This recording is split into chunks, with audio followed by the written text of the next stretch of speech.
আমি আলুর ঝুরি চিপসগুলো সমস্ত ভেজে নিয়েছি। আর দেখুন কতটা ঝরঝরে হয়েছে, কত সুন্দর হয়ে গেছে। এখন গাজরটা কিন্তু ভাজা হয়ে এসেছে। আর গাজরটা যেহেতু নমস্কার বন্ধুরা, আপনাদের সবাইকে সীমা রান্নাঘরে স্বাগত। আজ আমি বানাবো আলুর ঝুরি চিপস। তো আলুর ঝুরি চিপস বানাবার জন্য দেখুন এখানে আমি আলুগুলোকে খোসা ছাড়িয়ে জলের মধ্যে ভিজিয়ে রেখেছি। আর জলটা কিন্তু ঠান্ডা জলেই আমি ভিজিয়ে রেখেছি।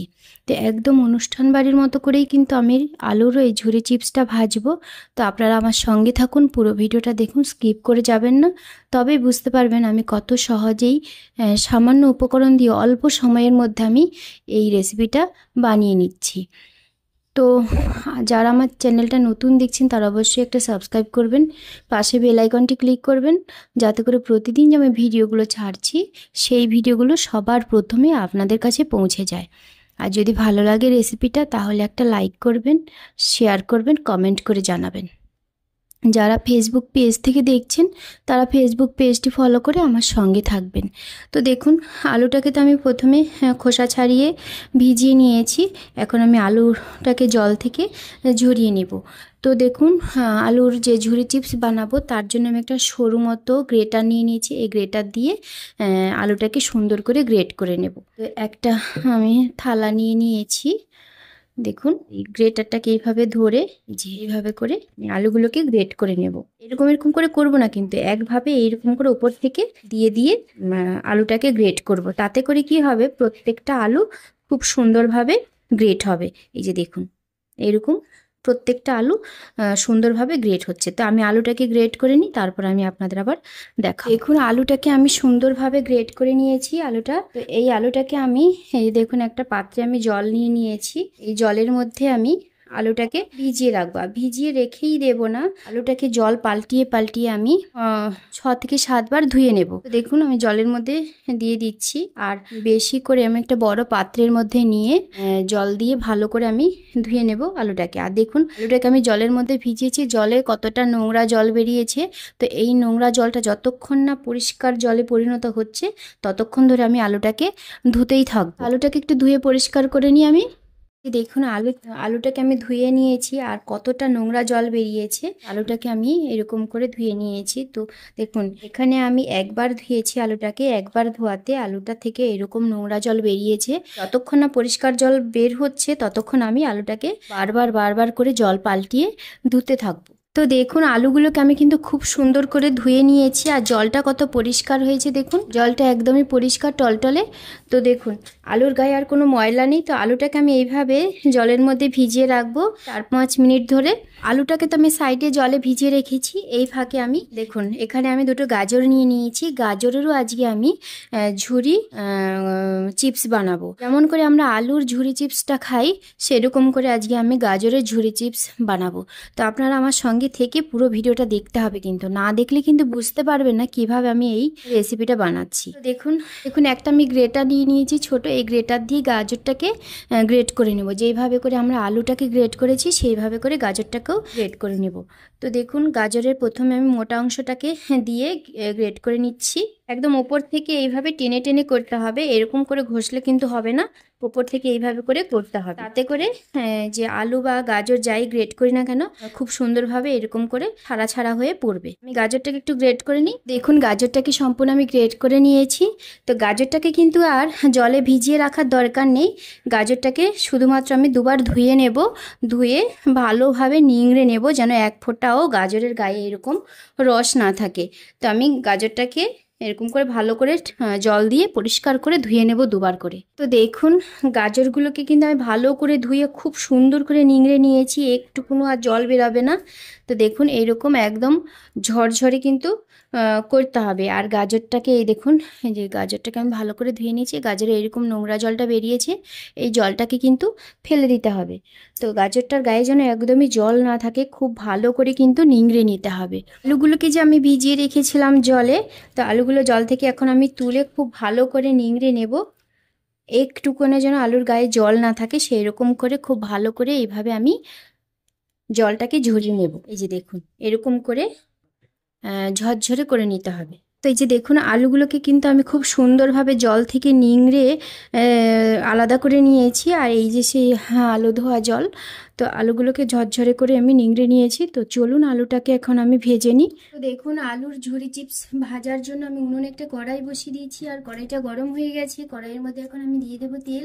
তেলটা এখানে আমি সাদা তেল ব্যবহার করছি, আপনারা সাদা তেল বা সর্ষের তেল যে কোনো তেলই ব্যবহার করতে পারেন। তো তেলটাকে আমি ভালো করে একটু গরম করে নেব। চলুন দেখি তেলটা কতটা গরম হয়েছে। তো তার তেলটা গরম হয়েছে কিনা সেটা দেখার জন্য প্রথমে আমি অল্প একটু আলুকে দিয়ে দেবো। তো দেখুন আলুটা আমি তেলের মধ্যে দেওয়ার সঙ্গে সঙ্গে আলুটা উপরে ভেসে উঠেছে তেলের উপরে। তো এইভাবে করে হালকা করে ভেজে নিতে হবে। গ্যাসের ফ্লেমটা কিন্তু এখন মিডিয়াম করে দিতে হবে, হাইতে দিলে কিন্তু আলুটা জ্বলে যাবে আর মুচমুচে হবে না। হয়ে গেছে দেখুন। তো এইভাবে করে আমি আলুগুলো দেবো। তো তেলটা পরীক্ষা করার জন্য আমি এতটুকু আলু দিয়েছিলাম। এখন আমি তেলের মধ্যে আলুগুলো দিয়ে দিচ্ছি। তো দেখুন আলুগুলো দেওয়ার সঙ্গে সঙ্গে কিন্তু খুব সুন্দরভাবে তেলের মধ্যে আলুগুলো ভেসে উঠেছে। এইভাবে গ্যাসের ফ্লেমটা মিডিয়ামে রেখে কিন্তু ভাজতে হবে আলুটাকে। এই যে ফেনা ফেনা দেখতে পাচ্ছেন, বুদবুদ বেরিয়েছে তেলের। এই ফেনাটা যখনই দেখবেন যে কমে যাবে, একদমই আর থাকবে না, তখনই বুঝতে হবে যে আলুটা সম্পূর্ণ ভাজা হয়ে গেছে। তখনই আলুটাকে তেল থেকে ছেঁকে তুলে নিতে হবে। তো দেখুন ফেনাটা কিন্তু অনেকটা কমে এসেছে। এভাবে কিন্তু আপনারা আলুর ঝুরি চিপস ভেজিয়ে সংরক্ষণ করে আপনারা অনেক দিন ধরে ঘরে রেখে খেতে পারবেন। যখন তখন কিন্তু গরম ভাত, ডাল ভাতের সঙ্গে কিন্তু এই আলুর ঝুরি চিপসটা ভীষণই ভালো লাগে। তো আপনারা যখন তখন এইভাবে খেতে পারবেন। যদি ঘরে তৈরি করা থাকে তাহলে তো কোনো ঝামেলাই হয় না। তো এইভাবে বানিয়ে অনেকদিন পর্যন্ত ঘরে রেখে দিতে পারবেন। তো দেখুন একদমই তেলের যে বুদবুদ ভাবটা ছিল সেটা কিন্তু কমে গেছে, নেই। তো এখন বুঝতে হবে যে আলুটা ভাজা হয়ে গেছে। তো এখন আমি তেল থেকে ছেঁকে তুলে নিচ্ছি আলুটাকে। এইভাবে একটু ছড়িয়ে দিতে হবে। যতক্ষণ না ঠান্ডা হচ্ছে ততক্ষণ কিন্তু মুচমুচে ভাবটা বোঝা যাবে না। যখন ঠান্ডা হবে তখনই বুঝতে পারবেন যে আলুটা কতটা মুচমুচে হয়েছে। দেখুন এইভাবে করে আমি সমস্ত আলুগুলোকে ভেজে নিই, তারপর আমি আপনাদের আবার দেখাবো। দেখুন আমি আলুর ঝুরি চিপস গুলো সমস্ত ভেজে নিয়েছি, আর দেখুন কতটা ঝরঝরে হয়েছে, কত সুন্দর হয়ে গেছে। আলু যে ভেজে নিয়েছি, আলুর ঝুরি ভেজে নিয়েছি, সেই তেলেই আমি ভেজে নেব গাজরগুলোকে। গ্যাসের ফ্লেমটা কিন্তু এখন একদম মিডিয়ামে রাখতে হবে। যেইভাবে আমরা আলুর ঝুরি চিপসটা ভেজেছি সেইভাবেই গাজরটাকেও ভেজে নেব। দেখুন এই যে বুদবুদ বেরিয়েছে, এই বুদবুদ গুলো কিন্তু একদমই থাকবে না যখন দেখবো যে গাজরটা ভাজা হয়ে গেছে।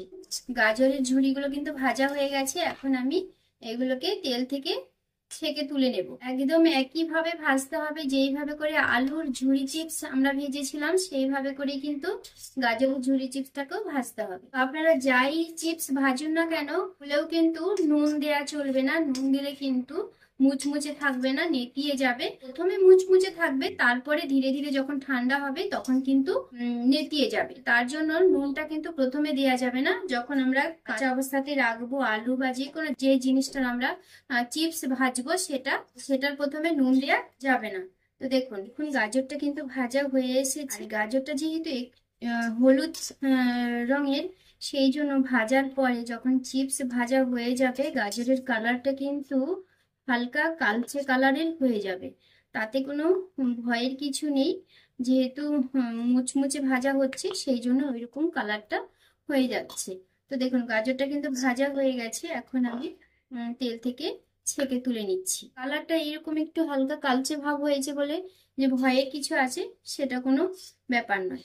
গাজরগুলো আমি ভেজে নিয়েছি, তো একটু ঠান্ডা করতে দেবো, এখনো গরম আছে। ঠান্ডা হয়ে গেলে কিন্তু খুব সুন্দর মুচমুচে হয়ে যাবে। এলেই আমি ভেজে নেব চিনে বাদাম। তো দেখুন এখানে আমি চিনে বাদামটা একটু ভেজে নিচ্ছি। আর চিনে বাদামটা ভাজার সময় কিন্তু গ্যাসের ফ্লেমটা একদম কমিয়ে দিতে হবে।